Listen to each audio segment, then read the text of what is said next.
A Ferrari está querendo colocar o Rafa Câmara na Fórmula 1 na próxima temporada e é uma notícia extremamente importante da Automotor Sport.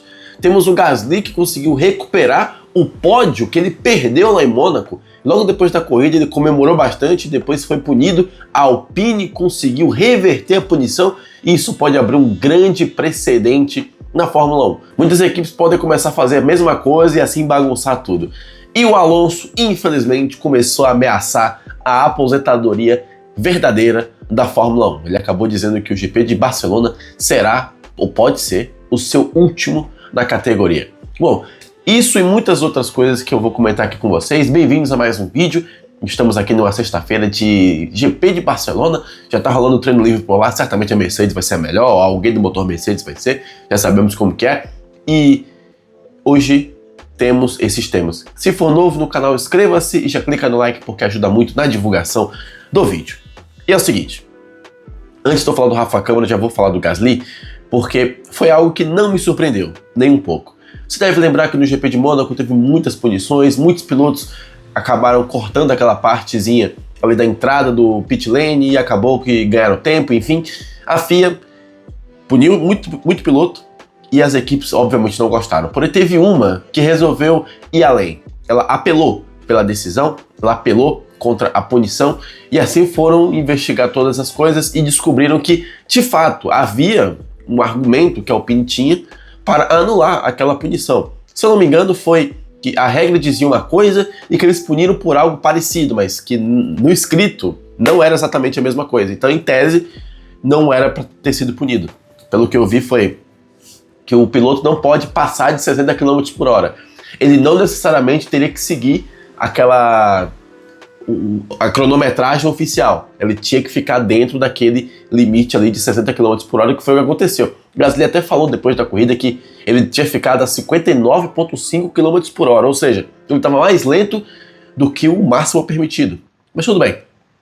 E assim, passaram-se os dias. Estamos agora na semana de Barcelona, já acabou o GP de Mônaco e pela primeira vez em muito tempo um piloto conseguiu um pódio na Fórmula 1 numa sexta-feira, graças a essa apelação da Alpine. Bom, mérito da Alpine, mérito do Gasly, fez uma corrida sólida, conseguiu chegar até o final, chegou em terceiro, merecido pódio. Agora o que eu acho errado é duas coisas. A primeira, você punir um piloto depois que a festa do pódio já foi feita, não é a primeira vez que isso ocorre, isso acaba prejudicando o show, prejudicando o espetáculo, prejudicando o cara que conseguiu correr muito bem para chegar no pódio e depois descobrir a punição e tirar ele de lá. Eu acho que eles deveriam ser um pouco mais rápidos em relação a isso. Eu acho que se um piloto comete um deslize na pista, tem que ter uma comissão durante a prova já só para avaliar isso. Eu acho que a gente acaba perdendo muita coisa. É piloto pontuando, a gente só fica sabendo depois. Piloto ganhando, perdendo o pódio. Eu acho isso um pouco chato. E segundo, se a punição do Gasly foi errada, isso pode acabar abrindo muito precedente das equipes de fazerem isso, justamente porque existe a chance de recuperarem esses pontos perdidos, como eu falei aqui anteriormente. Então imagina, por exemplo, o piloto ganha uma corrida, porém ele precisou que o segundo lugar tomasse uma punição, ele ganha a corrida, comemora a vitória, e aí uma equipe, mesmo sabendo que está errada, resolve pedir, revise isso daí. E aí acha uma brecha no regulamento e eles conseguem reconquistar a vitória. Ou seja, o cara que conquistou a vitória na pista perde depois e o cara que ganhou depois não consegue comemorar. Então, enfim, eu acho que a Alpine foi certa, porém isso acaba abrindo um precedente bem perigoso para quem quer acompanhar a corrida de verdade. Mas bem, Gasly já recuperou o pódio, inclusive já fiquei sabendo aqui que já tem muitas equipes agora começando a ensaiar a reclamação, né? Justamente a apelação contra a apelação da Alpine, que deu certo, porque o Gasly só conseguiu esse pódio de volta porque ele só pagou o tempo de punição depois da prova. Ele não pagou durante a prova, ele pagou depois da prova. Adicionaram esse tempo ao tempo dele. Eu acho que foi 10 segundos ao tempo dele, foi 5 segundos.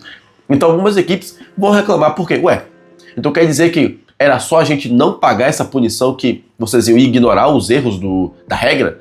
Enfim, vai ter problema para a FIA resolver, vai ter muito abacaxi para eles descascarem, e queriam eles ter abacaxi para descascar, porque é bem mais fácil do que resolver esses problemas com as equipes. Agora sim, do outro lado da moeda, o cara que pontuou em Mônaco, Fernando Alonso, ele acabou me surpreendendo um pouco nesse final de semana do GP da Espanha.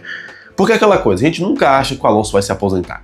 Ele tá aí há muito tempo, já vai fazer 45 anos, a gente nunca acha que ele vai aposentar. Tá novo, continua aí. 45 anos é muito pouco tempo, muito pouco tempo. Pois bem, ele na coletiva de imprensa disse que ele não sabe se vai ser de fato o último GP de Barcelona dele, porém ele já está considerando que essa possa ser a despedida dele nesse circuito. E isso por duas razões. A primeira, o circuito de Barcelona não vai ficar na Fórmula 1 para 2027, ele só volta em 2028. Então quem garante que o Alonso vai passar de 2027 na Fórmula 1 e voltar em 2028? Eu não me surpreenderia, mas a gente não pode garantir, e nem o próprio também. Ele falou que só vai tomar a decisão de ficar na Fórmula 1 durante o recesso, imagino que em agosto, ali na Silly Season, em que ocorre a dança das cadeiras. Então ele vai ter todo esse tempo para chegar lá e raciocinar se vai continuar na Fórmula 1 ou não. Dito isso, ele também disse que já considera, vamos dizer assim, ele também pode considerar que o GP de Austrália e principalmente o GP de Mônaco, o último, podem ter sido os últimos dele na categoria. Ele disse até que o problema não é o tempo passar, é ele ficar na categoria por muito tempo sem ser competitivo, sem brigar por vitórias. E um cara como Alonso, obviamente, deve sentir muito isso. O cara é bicampeão, tem muitas vitórias na categoria, porém não ganha desde 2013. É complicado. E eu, como torcedor do Alonso, eu poderia dizer para vocês que ficarei muito, muito chateado quando o Alonso aposentar, porém eu vou entender totalmente, porque é aquilo, gente. Pilotos vêm, pilotos vão, não importa a história deles. Uma hora a história deles começa, uma hora termina. E seria muito legal se o Alonso pudesse terminar por conta própria. O que eu quero dizer? Que ele não fosse terminar a carreira porque uma equipe não quer ele mais, porque ele não tem mais ritmo, a gente sabe que ele tem, mas por ele querer. Eu acho que seria muito mais interessante. Embora ficasse aquele gostinho de... Ele poderia ter oferecido muito mais para a categoria se ficasse um pouquinho mais, mas seria muito mais legal se ele escolhesse se aposentar do que uma equipe, por exemplo, quisesse aposentar ele. Eu acho que seria mais digno de fazer isso. Bom, vamos acompanhar agora os próximos momentos, se o Alonso vai renovar por mais um ano para ficar na categoria ou se vai se despedir no final da temporada. Por fim, uma notícia que acaba agradando a nós brasileiros. O Rafa Câmara, que tem tido as últimas duas corridas lá na Fórmula 2 um pouquinho questionáveis, né? No Canadá ele acabou se batendo com o carro ali na curva 2, eu acho, e acabou rodando, perdendo muitos pontos. E no GP de Mônaco marcou pole position, porém o carro teve um problema, ou foi o pneu que teve um problema, ele estava sem gripe, e acabou passando reto na Sandevaux, perdeu muitos pontos também. Teve até um lance dele com o engenheiro, mas já está tudo resolvido. Parece que o Rafa foi visto conversando com alguém da Haas em Barcelona.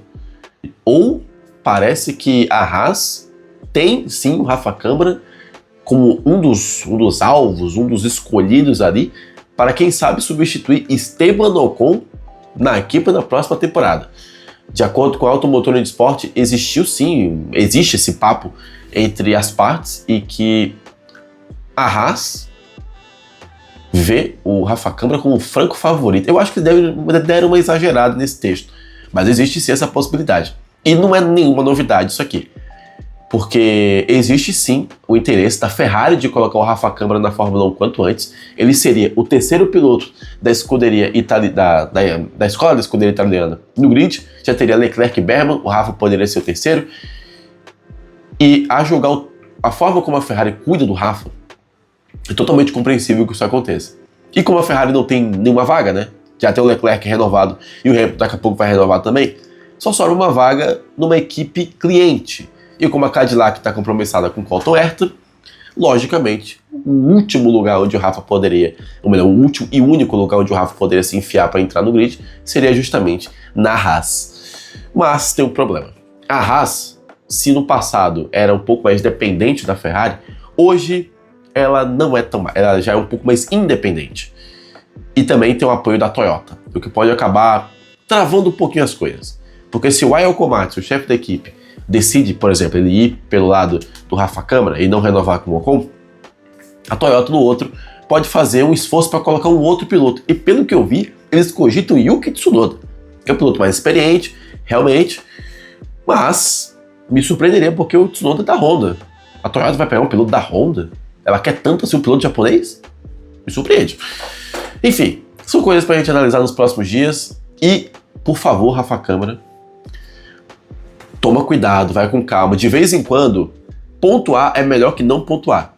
Porque o Rafa, ele acaba disputando cada ponto com muita vontade e acaba que ele se passa às vezes, como aconteceu no Canadá e aconteceu um pouquinho em Mônaco. Embora o carro tivesse algum problema, eu acho que dava para ele ceder a posição sem perder 18 pontos, por exemplo.